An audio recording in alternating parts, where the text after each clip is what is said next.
Okay, this is my fourth reflection video. From the last page, you would have seen that I was discussing about decision-making models and their theories.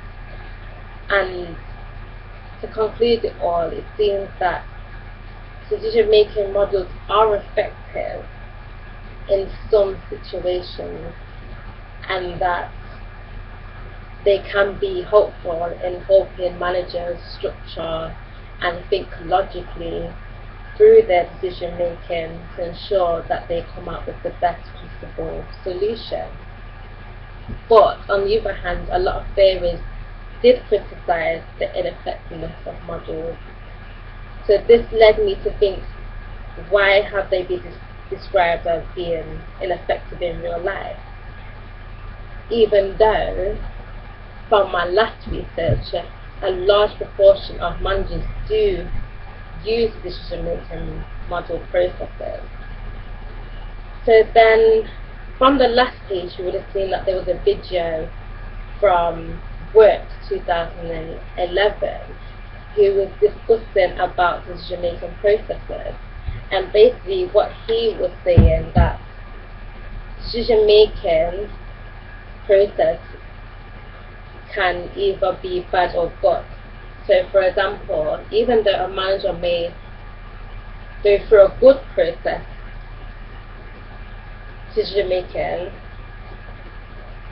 this should result in a good outcome.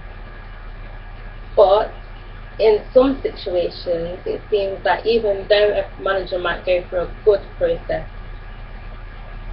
decision making, they might come out with a bad outcome.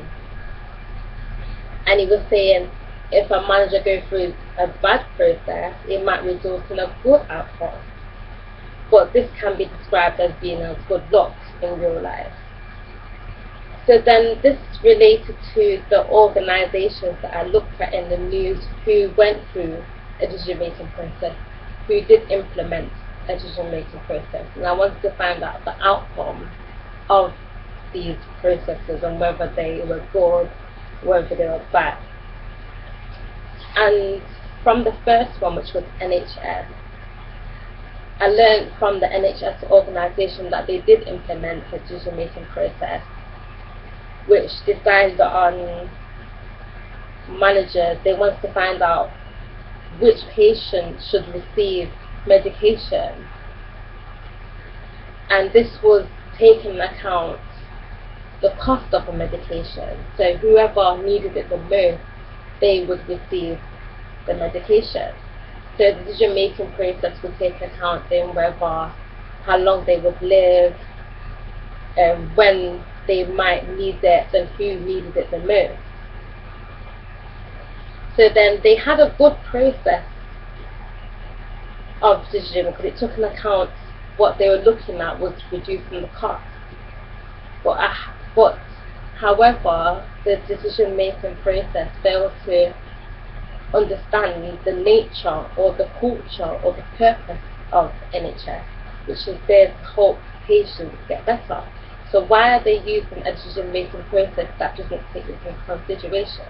Why doesn't it not take into account that the NHS, the purpose for them is to provide medication, whether a patient is really ill or whether they are on mild, they should be there to help them. So it seems that their decision-making process was ineffective because it didn't take into account the culture of the organisation, and therefore the result of their decision-making process left most patients not happy. It left even their families not happy because they're seeing that their family or the patient needs the medication, but they can't get it due to the NHS taking in this process. And also another example is the railway in Birmingham. They came to the conclusion in their decision making that they should implement a device that would warn drivers when a train was coming, due to cost again. So their decision making process was more pushed by the cost of implementing it, but they fail to realize in the decision-making process the safety, the purpose of the railway, the there to keep drivers, pedestrians safe from the trains. And this device would have done this. And their decision-making process led to a bad outcome, which led to the death of a woman who was driving and failed to realize that there was a train coming. So this, for their process, it did take into account the cost, but it didn't take into account the culture, the purpose of the railway. It's there to be safe for people, and it never took into account, which led to the tragic death of a victim, which is a bad look for the organisation. So from looking at these situations, it reveals that decision-making processes, they don't take into account culture and the purpose of the organisation. And if an organisation doesn't take this into account, it means that they're failing in what they're supposed to be providing for people. For example, the NHS is there to help people, regardless if they're really, really ill. And the railway is there to operate to make sure that people are safe.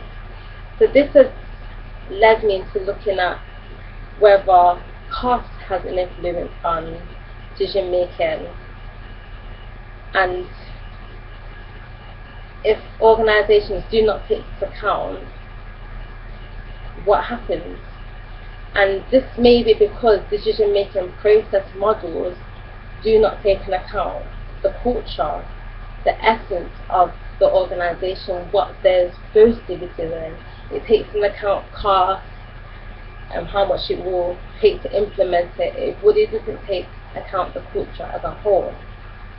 So this has led me into getting information from managers, from what they think about in decision making.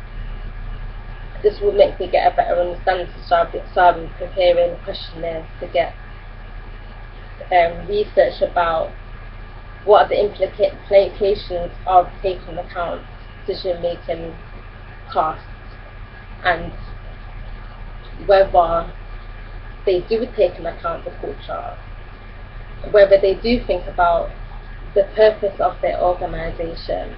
Do they take into account the purpose of their organisation in their model? Because many models that I've looked at don't take into account of the models. So I'll be doing this through interviews and through questionnaires and finding out what influences them in the decision-making model.